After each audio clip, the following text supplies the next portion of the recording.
Bom dia, graça e paz.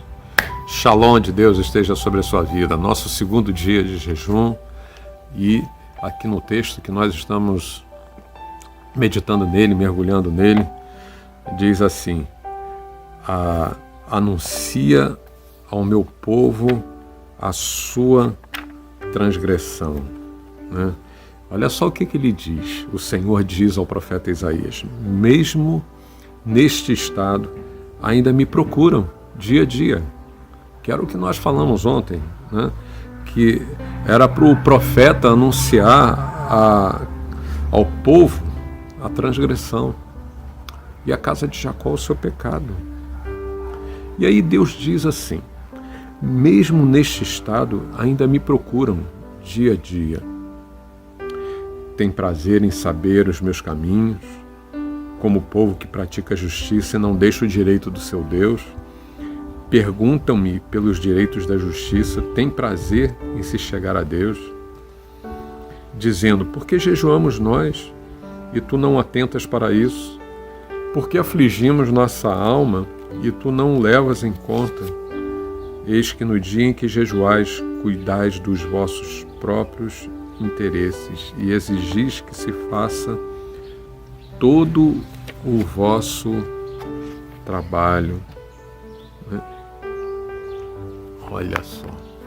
Então, aqui ele diz assim: anuncia ao meu povo a sua transgressão.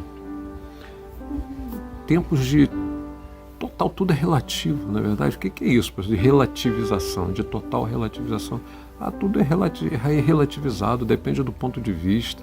Estão tratando o pecado hoje como se fosse uma coisa cultural, né? Faz parte da cultura, é assim mesmo. Depende de cada pessoa, né? Então,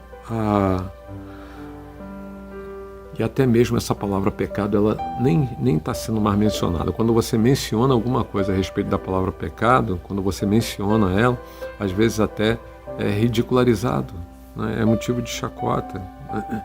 Virou algo do tempo passado, né? Do tempo onde dos nossos pais, dos nossos avós.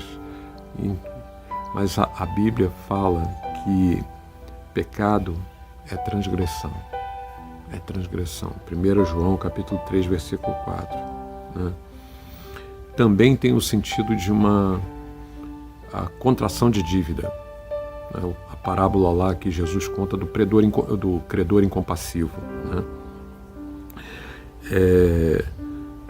Tem também a ver com desobediência. Está lá em Hebreus capítulo 4, versículo 2. Né? E além disso se refere à idolatria e à rebeldia. E Paulo afirma, o apóstolo Paulo, ele tinha uma convicção claríssima disso, né? Como um grande apóstolo, ele vai fundo nisso daí. Ele diz assim que Jesus, ele morreu pelos nossos pecados. Ele morreu por esse estado de coisas. Então, um nível, a gente não consegue chegar nesse nível de sacrifício, de entrega, de amor sacrificial que houve em Jesus, porque ele fez isso para atingir até os pecadores dos dias de hoje.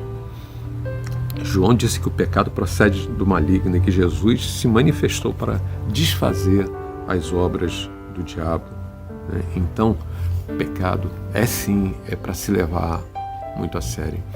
Porque quando nós pecamos, talvez outras pessoas não saibam, né?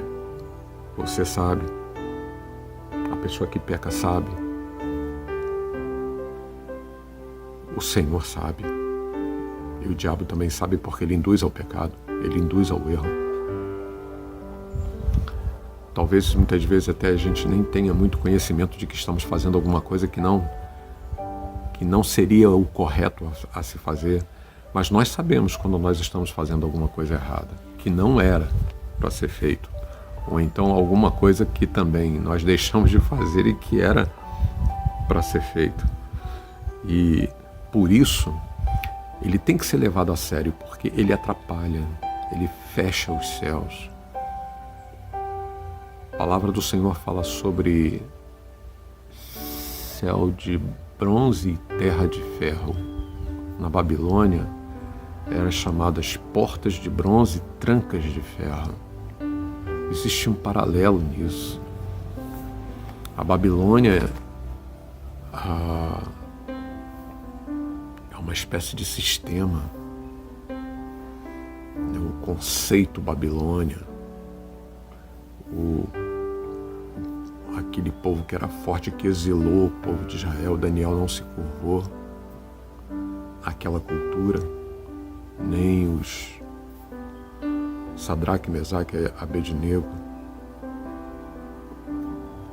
foram colocados numa fornalha, porque não se curvaram a uma cultura que na realidade eles sabiam que era pecado, e se nós tivermos que morrer por isso, nós vamos morrer.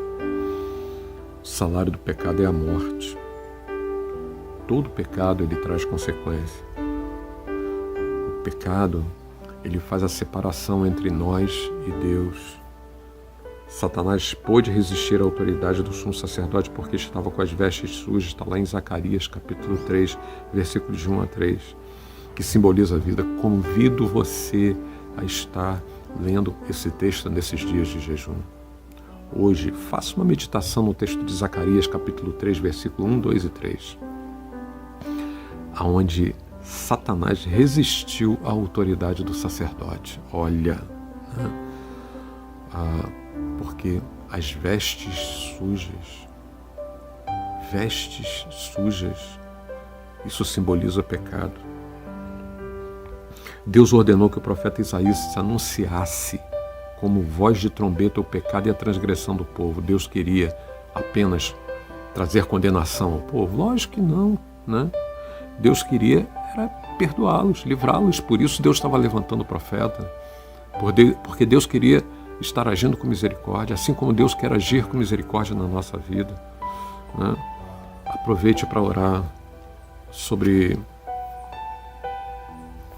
coisas que às vezes nós sabemos que precisamos nos desvencilhar dela. Algum tipo de fraqueza, algum tipo de medo, algum tipo de situação que nós sabemos.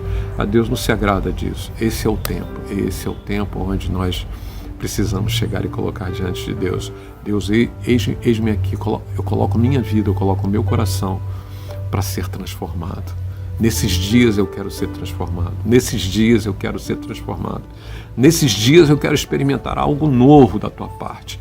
Nesses dias eu quero experimentar esse ambiente de refrigério, de cura e de libertação. Um ambiente de novidade, um ambiente propício para que o Senhor venha e faça algo extraordinário. Que nós possamos nos agradar de Deus e que possamos simplesmente temê-lo e amá-lo. Só isso. Que Deus te abençoe nesse dia, que você tenha um dia abençoado na presença daquele que é tudo em todos. Shalom, beijo no seu coraçãozinho. Até amanhã, se Deus quiser.